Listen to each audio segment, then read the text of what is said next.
Hello बच्चों, इससे पहले बेटा जो हमारी क्लास हुई उसमें हम लोग ने पढ़ा फ्लावर के बारे में, फ्लावर के पार्ट्स के बारे में और फ्लावर के जो मेल पार्ट है एंथर, उसके लेयर्स के बारे में और माइक्रोस्पोरोजेनेसिस के बारे में आपने पढ़ा।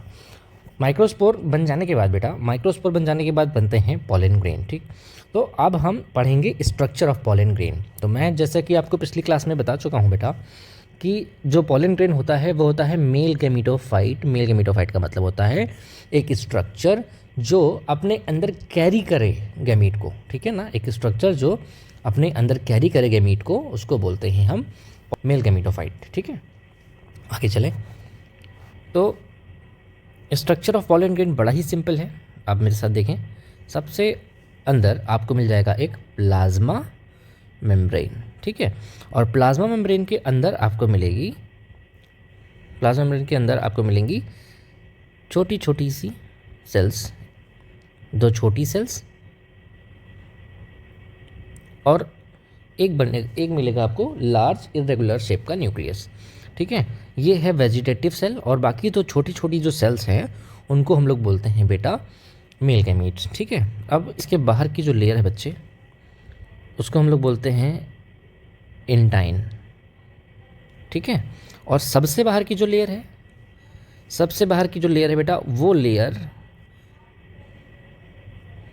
उसको हम लोग बोलते हैं एक्साइन। ठीक है, मैंने जो बनाया वो एक्साइन बनाया अभी। ठीक है, ये एक्साइन होगी। इस टाइप का आपका पॉलन ग्रेन आपको देखने को मिलता है। ठीक है, तो अब एक एक करके आप इनके बारे में समझें। सबसे बाहर की जो लेयर है इसको आप कहते हैं बेटा एक्साइन। सबसे बाहर की लेयर को आप कहते हैं बेटा एक्साइन। ओके, अब एक्साइन के बारे में जो जानने लायक बातें हैं वो क्या क्या हैं। एक्साइन के बारे में जो आप जानते हैं, सबसे पहले ये किसकी बनी होती है बेटा, ये स्पोरोपोलिनिन की बनी होती है।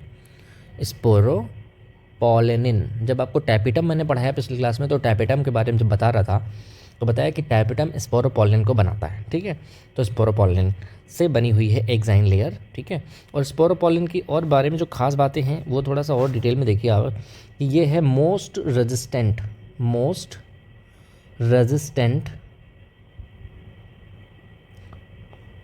Organic matter. ठीक है, मोस्ट रेजिस्टेंट ऑर्गेनिक मैटर है। ठीक है, मोस्ट रेजिस्टेंट ऑर्गेनिक मैटर है। इसका क्या मतलब है कि ये पॉलन को बचा सकता है कई सारी चीज़ों से, जैसे कि ये हाई टेम्परेचर से बचा सकता है पॉलन को, फिर हाई प्रेशर से भी बचा सकता है, मतलब ख़राब होने से बचा सकता है, कई सारे केमिकल्स जैसे स्ट्रॉन्ग एसिड्स से बचा सकता है, स्ट्रॉन्ग एसिड्स से एंड बेसिस से इसको बचा सकता है, इसकी सिक्योरिटी कर सकता है, और कई सारे बायोलॉजिकल एंजाइम्स जो हैं, बायोलॉजिकल एंजाइम्स भी इस पॉलन को डाइजेस्ट नहीं कर सकते हैं, स्पोरोपोलिन को डाइजेस्ट नहीं कर सकते हैं। इसलिए हमने कहा कि स्पोरोपोलिन जो है वो कैसी है, मोस्ट रेजिस्टेंट ऑर्गेनिक मैटर है। ठीक है, अब और क्या इसके बारे में जानने लायक बातें हैं बेटा, और जानने लायक बात ये है कि ये सबसे बाहर की लेयर है। कैसी है बेटा, ये सबसे बाहर आउटर मोस्ट है। क्लियर है, आउटर मोस्ट होने के साथ साथ बेटा एक चीज़ और आप अगर नोटिस करें तो अंदर की लेयर्स बेटा कॉन्टिन्यूस हैं। ये जो लेयर आप देख रहे हैं कॉन्टिन्यूस है, लेकिन यहाँ पर आप देखते हैं कि ये लेयर यहाँ पर तो यहाँ पर ये पूरी कॉन्टिन्यू है, लेकिन इस जगह पर गैप देखने को मिल रहा है, इस जगह पर गैप है। ठीक है ना, इस जगह पर जो गैप है, इस वजह से हमने इसको कह दिया है कि ये है डिसकॉन्टिन्यूस। कैसी है बेटा, डिसकॉन्टिन्यूस, पूरी एक साथ नहीं चल रही है, कहीं कहीं पे जगह छूटी हुई है। ठीक है, तो ये एक्साइन की बात होगी। फिर बेटा उसके अंदर जो एक लेयर है, उसके अंदर की जो लेयर है, इस लेयर को बेटा हम कहते हैं इंटाइन। क्या कहते हैं, इसको कहते हैं बेटा इंटाइन, इंटाइन लेयर। अब इंटाइन लेयर में क्या जानने की बात है, इंटाइन एक्साइन के अंदर की लेयर है, किसकी बनी होती है बेटा, ये सेलुलोज और पैक्टिन, सेलुलोज एंड पैक्टिन की बनी हुई है। ठीक है, और दूसरी बात ये है कि ये कॉन्टिन्यूस होती है। कैसी होती है, कॉन्टिन्यूस होती है। ठीक, कॉन्टिन्यूस होगी, और ये होती है इसके जस्ट अंदर, इसके जस्ट अंदर की जो लेयर है, इस लेयर को हम कहते हैं प्लाज्मा मेम्ब्रेन। Plasma membrane. ठीक है बेटा, इसको कहते हैं प्लाज्मा मेम्ब्रेन। और अंदर की जो सेल्स हैं वो आपको पता है, अंदर की सेल्स में आपको मिलते हैं, अगेन ऊपर बात करी जा चुकी है, फिर भी यहाँ पर बात कर लेते हैं। अंदर की ये जो है सेल्स, ये है लार्ज इरेगुलर, इसको बोलते हैं लार्ज इरेगुलर न्यूक्लियस। और इसके बाद जो है ये दोनों जो सेल्स दिख रहे हैं आपको छोटे, इनको हम लोग बोलते हैं बेटा दो मेल गैमीट। और ये पूरी जो सेल है बेटा, पूरी की पूरी सेल, इस पूरी सेल के बारे में मैं बताऊं तो इसको कहते हैं वेजिटेटिव सेल। यानी वेजिटेटिव सेल के साइटोप्लाज्म के अंदर मेल गैमीट जो होते हैं बेटा वो फ्लोट करते रहते हैं। और इसके शेप के बारे में कई बार क्वेश्चन जो हैं वो पूछे गए हैं, मैंने देखे कि जो इरेगुलर न्यूक्लियस है वो किसका है, तो आप बताते हैं कि इरेगुलर न्यूक्लियस जो है वो वेजिटेटिव सेल का है। और जो दो मेल गैमीट हैं ये स्पिंडल शेप के होते हैं। कैसे होते हैं बेटा? स्पिंडल शेप के होते हैं। तो ये जो चीज़ आपको बताई गई, ये एक स्ट्रक्चर बताया गया किसका, ये स्ट्रक्चर है पॉलन ग्रेन का। ठीक है बेटा, अब आगे चलते हैं, बात करेंगे पॉलन की वायबिलिटी के बारे में। किसके बारे में बेटा? पॉलन की वायबिलिटी के बारे में। पॉलन वायबिलिटी, पॉलन की वायबिलिटी का क्या मतलब होता है बेटा? पॉलन की वायबिलिटी का टाइम मतलब है कि वो टाइम, जिस टाइम में पॉलन के पास कैपेबिलिटी रहे कि वो जाकर के स्टिग्मा पे एक पॉलन ट्यूब बना सके। क्या मतलब हुआ कि एबिलिटी ऑफ पॉलन, एबिलिटी होनी चाहिए, एबिलिटी ऑफ पॉलन ग्रेन, ठीक है, इस एबिलिटी के ज़रिए वो क्या कर सके, ability of pollen grain to form pollen tube after falling on stigma।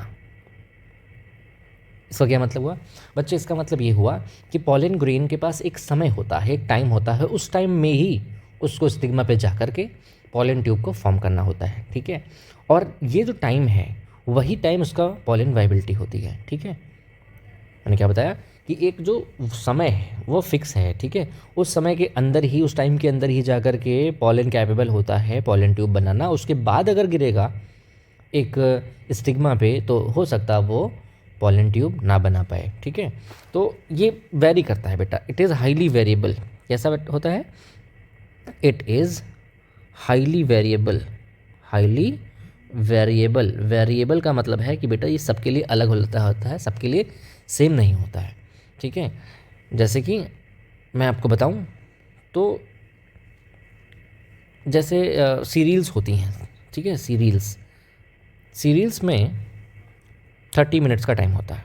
ठीक है, सीरियल्स के अंदर 30 मिनट्स का टाइम होता है। ठीक है, एनसीईआरटी ने आपको बताया कि सीरियल्स के अंदर पॉलन ग्रेन्स के पास 30 मिनट का टाइम है कि पॉलन ग्रेन जाएं स्टिग्मा पे, ठीक है, और पॉलन ट्यूब बनाएं। ठीक है, अगर यहाँ पर पॉलन ट्यूब, ये पॉलन गिरा तो पॉलन ट्यूब के पास स्टिग्मा पे गिरने के बाद जो पॉलन ट्यूब बनाना है उसके लिए 30 मिनट्स का टाइम होता है। आफ्टर 30 मिनट्स में भी ये जो पॉलन ग्रेन है वो पॉलन ट्यूब ना बना पाए। ठीक है, उसके बाद सेवरल मंथ्स का टाइम होता है कुछ फैमिलीज़ के मेंबर में। कौन कौन सी फैमिलीज़ हैं? फैमिलीज़, प्लांट की फैमिलीज़ होती है बेटा, फैमिलीज़ हैं, जैसे मैं बताऊं SLR, 3 फैमिली SLR हैं। एक है बेटा सोलिनेसी फैमिली, एक है बेटा लेग्यूमिनेसी फैमिली, और एक फैमिली है बेटा रोजेसी फैमिली। ठीक है, रोजेसी फैमिली जो है वो क्या है, इन सब में जो टाइम रहता है वो कितना रहता है? वो टाइम रहता है सेवरल मंथ्स का। कितना? सेवरल मंथ्स का टाइम रहता है, कुछ महीनों तक के लिए पॉलन जो है वो वाइबल है, ठीक है, कुछ महीनों के लिए पॉलन जो है वो वाइबल है। देन अच्छा, ये डिपेंड किस पे करता है? डिपेंड करता है, ये वेरिएबल टाइम है, किसी में कुछ मंथ किसी में कुछ मंथ, ये डिपेंड्स करता है बेटा, इट डिपेंड्स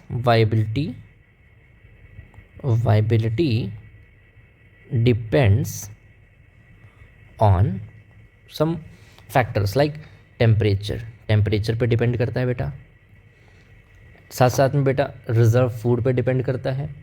रिजर्व फूड किसके पास है? रिजर्व फूड है वेजिटेटिव सेल के पास। वेजिटेटिव सेल के पास जल्दी फूड ख़त्म हो जाएगा तो उसकी पॉलन की वाइबिलिटी जल्दी ख़त्म हो जाएगी। अगर रिजर्व फूड ज़्यादा है तो पॉलन की वाइबिलिटी भी ज़्यादा होगी। साथ साथ में बेटा ह्यूमिडिटी पे भी डिपेंड करता है, ह्यूमिडिटी पे।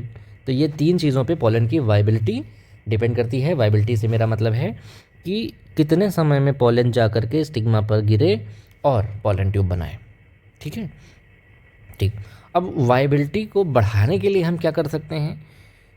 वाइबिलिटी को अगर हम चाहते हैं कि बढ़ा दें, ठीक है, तो आप समझते हैं कि अगर किसी चीज़ को हमें ज़्यादा समय तक प्रिजर्व करना है तो उसको हमें एक कूल इन्वायरमेंट देना पड़ेगा। कूल इन्वायरमेंट जैसे कि कोई भी आप वेजिटेबल्स वगैरह ख़रीदते हैं, फ्रूट्स वगैरह ख़रीदते हैं, तो अगर उनको कुछ समय तक अपने साथ रखना है, जल्दी ख़राब नहीं होने देना, तो उसको हम फ्रिज वगैरह में स्टोर करते हैं। इसी तरह से अगर हम क्या करें, इन पॉलेंस को स्टोर करना है तो इनको हम स्टोर कर सकते हैं, ठीक है, यानी कि वाइबिलिटी बढ़ा सकते हैं।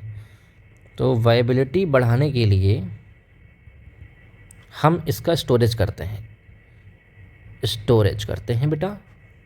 किस में करते हैं? स्टोरेज करते हैं इन लिक्विड नाइट्रोजन में, ठीक है, लिक्विड नाइट्रोजन, और जिसका टेम्परेचर होता है ऑलमोस्ट 196 डिग्री सेल्सियस, वो भी कितना? माइनस में, ठीक है, कैसे? -196 डिग्री सेल्सियस में हम इसको लिक्विड नाइट्रोजन पे स्टोर करके रखते हैं। और इसको हम लोग बोलते हैं बेटा कि ये जो है टेक्निक, इस टेक्निक को हम लोग बोलते हैं क्रायो प्रिजर्वेशन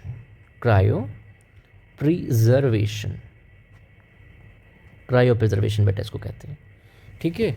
और क्रायो प्रिजर्वेशन के बाद बेटा जब वापस आप इनकी वाइबिलिटी चेक करेंगे, उसको हमेशा उसमें थोड़ी रखना है, उसके बाद वापस भी निकालना है। और जब वापस निकालेंगे किसी पॉलन को तो चेक करेंगे कि अभी भी वो वाइबल है कि नहीं। तो उसके लिए सैंपल लेंगे और सैंपल की वाइबिलिटी टेस्ट करने के लिए, किसी भी पॉलन की वाइबिलिटी टेस्ट करने के लिए, या सैंपल हो या नॉर्मल हो, वाइबिलिटी को टेस्ट करने के लिए बेटा एक हम टेस्ट परफॉर्म करते हैं जिसको बोलते हैं हम लोग TTC टेस्ट। बहुत ही सिंपल है बेटा। TTC टेस्ट को हम बोलते हैं बेटा क्या? ट्राइफेनाइल टेट्राजोलियम क्लोराइड टेस्ट। इस टेस्ट को परफॉर्म करके बेटा हम पता कर सकते हैं कि जो पॉलन हमारे पास है ये वाइबल है या नहीं है, ठीक है। तो एक बार और देख लेते हैं, क्या पढ़ा आपने पढ़ा कि पॉलन की वाइबिलिटी वो समय होता है या वो टाइम होता है जिस टाइम में पॉलन जा कर के पॉलन ट्यूब पर फॉर्म कर सके, किसके ऊपर? स्टिग्मा पे फॉल होने के बाद, ठीक है। ये हाईली वेरिएबल होता है। वेरिएबल का मतलब है कि बदलता रहता है, हर एक प्लांट के लिए सेम नहीं होता है। जैसे सीरियल्स में यहाँ पे एग्जांपल जो है, सीरियल का एग्जांपल यहाँ पे राइस और यहाँ पर वीट होना चाहिए। सीरियल्स का एग्जांपल यहाँ पे राइस एंड वीट में यहाँ पे एक्स्ट्रा ऐड कर देता हूँ। Cereals like rice and wheats में बेटा अनाज के पौधों को हम लोग सीरियल्स कहते हैं।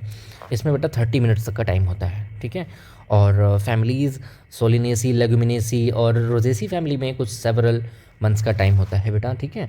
तो सोलिनेसी फैमिली जैसे बात होती आलू आता है, ठीक है। लेगुमिनेसी फैमिली में आपके मटर आते हैं और इसी तरह से और फैमिलीज़ हैं, इन सब के जो है सेवरल मंथ्स का टाइम होता है इनमें, ठीक है। और वाइबिलिटी डिपेंड करती है टेम्परेचर, रिजर्व फूड, ह्यूमिडिटी पे। वाइबिलिटी आपको बढ़ानी है तो स्टोरेज कर सकते हैं इसको लिक्विड नाइट्रोजन पे, जिसका अमूमन टेम्परेचर होता है -196 डिग्री सेल्सियस। इस टेक्निक को आप बोलते हैं क्रायो प्रिजर्वेशन। और वाइबिलिटी को टेस्ट करने के लिए आप कर सकते हैं ट्राइफेनाइल टेट्राजोलियम क्लोराइड टेस्ट, ठीक है बेटा। ट्राइफेनाइल टेट्राजोलियम क्लोराइड टेस्ट कर सकते हैं, ये टेस्ट, ठीक है, ओके। तो अब आगे चलते हैं बेटा, आगे पॉलन के प्रोडक्ट्स, ठीक है। अगला टॉपिक है बेटा पॉलन प्रोडक्ट्स, ठीक है। Pollen products. पॉलन से हमें और क्या क्या फ़ायदे हो सकते हैं, क्या क्या प्रोडक्ट आप बना सकते हैं पॉलन से, उनके बारे में थोड़ा सा एनसीईआरटी ने जिक्र किया है, उसके बारे में बात कर लेते हैं। बेटा ऐसा बताया गया है कि जो रीसेंट ईयर है बेटा, रीसेंट ईयर्स में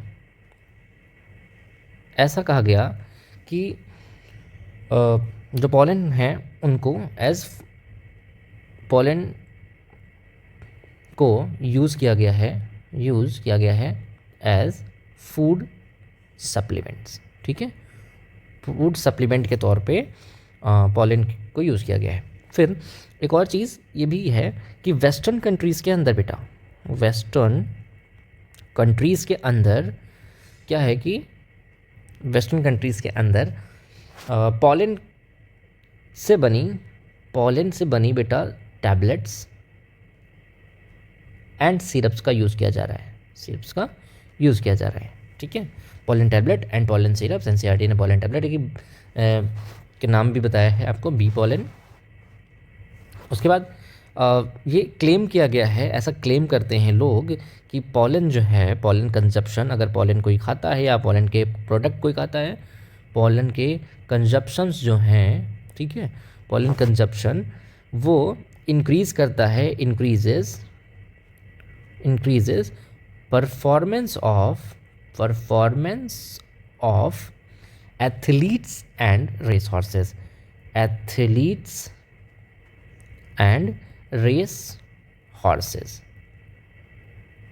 रेस हॉर्सेस और एथलीट्स का परफॉर्मेंस इंक्रीज़ करने के लिए उनको पॉलन की बनी हुई जो चीज़ें हैं वो दी जाती हैं, क्योंकि पॉलन जो है वो एक अच्छा सोर्स है किसका? Pollen is a good source of nutrients बेटा। इसमें बहुत सारे न्यूट्रिएंट्स मिलते हैं। ठीक है, न्यूट्रिएंट्स लाइक क्या क्या?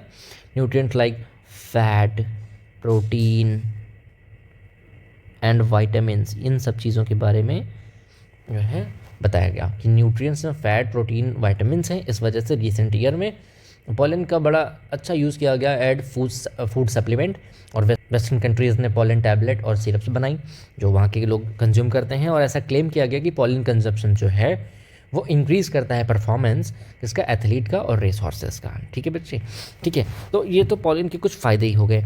अब पॉलन से कुछ नुकसान भी हैं, तो वो क्या नुकसान है बेटा? पॉलन से कुछ नुकसान ये हैं कि पॉलन एलर्जी कॉज करते हैं। पॉलन कॉज करते हैं बेटा एलर्जी। ठीक है, पॉलन एलर्जी कॉज करते हैं। जैसे तो पॉलन एलर्जी कॉज करने वाले हैं लगभग कौन से प्लांट बेटा? एनीमोफिलस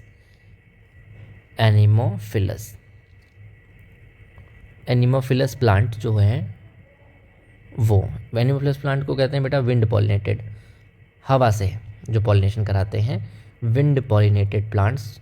ठीक है, तो जब हवा में पॉलन होंगे और पॉलन को अगर आपने इनहेल किया तो आपके बेटा एलर्जी हो सकती है, जिस एलर्जी के कुछ सिम्टम्स हो सकते हैं बेटा। क्या क्या सिम्टम्स हो सकते हैं? देखिए बेटा, एक तो सिम्टम बहुत जो इम्पॉर्टेंट है वो है सबसे पहला हे फीवर। ठीक है, हे फीवर याद कर लीजिएगा बेटा, ये आपसे पूछे जाते हैं। हे फीवर, वाटरी आइज़ मतलब आँखों में मिचमिची, आँखों में पानी आना। ठीक है, और तीसरी चीज़ है बेटा रनी नोज़ का मतलब है नाक बहना। ठीक है, फोर्थ ब्रोंकाइटिस हो सकती है बेटा। और फिफ्थ है आपका एस्थमा। ठीक है बेटा, ये इतनी चीज़ें जो है सिम्टम और बीमारी इनके हो सकते हैं। और प्लांट वो कौन कौन से हैं बेटा जो ये पॉलन एलर्जी कॉज करते हैं? तो पॉलन एलर्जी कॉजिंग जो प्लांट हैं वो कौन से हैं वो देख लीजिए एक बार। पॉलन एलर्जी कॉजिंग प्लांट्स कौन कौन से हैं? देखिए बेटा, बहुत ही सिंपल हैं, आपको याद रखना है कैप। क्या याद करना है बेटा? Cap, CAP। कैप याद कर लिया तो सब कुछ हो जाएगा। देखिए, कैप से मेरा मतलब है कि C फॉर चीनोपोडियम, एक ये प्लांट, और दूसरा एमेरेंथस नाम का जो पौधा है वो कराता है। तीसरा है बेटा पार्थीनियम, पार्थीनियम, ठीक है। पार्थीनियम को बेटा हम लोग कांग्रेस ग्रास या कैरेट ग्रास भी कहते हैं। इसका दूसरा नाम बेटा कैरेट ग्रास भी है, कैरेट ग्रास, ठीक है। कैरेट ग्रास ये आपको कहाँ देखने को मिलता है, आप ट्रेन वगैरह में जब सफ़र करते हैं तो साइड्स में जो पौधे लगे होते हैं जिस पर छोटा छोटा वाइट कलर का फ्लावर आता है जिसको हम लोग बोलते हैं कैरेट ग्रास, ठीक है बेटा। तो कैरेट ग्रास बेटा ये जो था, इसके बारे में थोड़ी चीज़ यहाँ पे मैं मेंशन करूँगा कि कैरेट ग्रास जो था वो इंडिया में आया था। कैरेट ग्रास जो था, कैरेट ग्रास जो है बेटा ये इंडिया में केम इंडिया, ठीक है, केम इंडिया विद इम्पोर्टेड वीट। किसके साथ बेटा, जब इंडिया से इंडिया में मंगाया गया गेहूँ तो उसके साथ बेटा ये आ गया था, उसके साथ इसके स्पोर्ट्स आ गए थे। और एक बार इंडिया में आ गया तो फिर ये कभी इंडिया से गया नहीं और यहाँ पर आकर के इसने जो है यूबिक्विटस हो गया। यूबिक्विटस मतलब लगभग हर जगह फैल गया, है ना। इम्पोर्टेड वीट है ना, इम्पोर्टेंट नहीं, इम्पोर्टेड वीट एज कंटैमिनेशन के तौर पे आ गया था। और फिर यहाँ पर ये कैसा हो गया बेटा, लेटर बिकम यूबिक्विटस या कॉस्मोपॉलिटन लिख देता हूँ। कॉस्मोपॉलिटन का मतलब है लगभग हर जगह फैल गया, ठीक है। तो ये बातें आपने देखी कि पॉलन जो है वो एलर्जी कॉज करा सकता है। कौन से प्लांट्स एलर्जी कॉज करते हैं, लगभग एनीमोफिलस जो प्लांट हैं, विंड पॉलिनेटेड प्लांट, वो कराते हैं पॉलन का एलर्जी। और जिसके सिम्टम आपको देखने को मिलेंगे कि hay fever, watery eyes, runny nose, bronchitis और एजमा, ये कुछ सिम्टम हुए। और प्लांट्स का नाम बेटा बहुत इंपॉर्टेंट है, वो आप याद रखिएगा। प्लांट्स हैं बेटा चिनोपोडियम, एमेरैंथस, पार्थीनियम जिसको आप कैरेट ग्रास भी कहते हैं। और कैरेट ग्रास जो है वो आ गया था इम्पोर्टेड वीट के साथ एज कंटामिनेशन, ठीक है। तो ये बात तो हो गई बेटा पॉलन की। ये सारी बात आपने किसकी पढ़ ली, पॉलन की। अब इसके बाद बेटा जो मैं आपको पढ़ाऊँगा वो पढ़ाऊँगा कि गाइनोशियम के बारे में, ठीक है बेटा। तो गाइनोशियम के बारे में इतना आप इस क्लास में पढ़ रहे हैं बेटा। नेक्स्ट क्लास में आप पढ़ेंगे गाइनोशियम के बारे में, ठीक है। Okay, thank you class.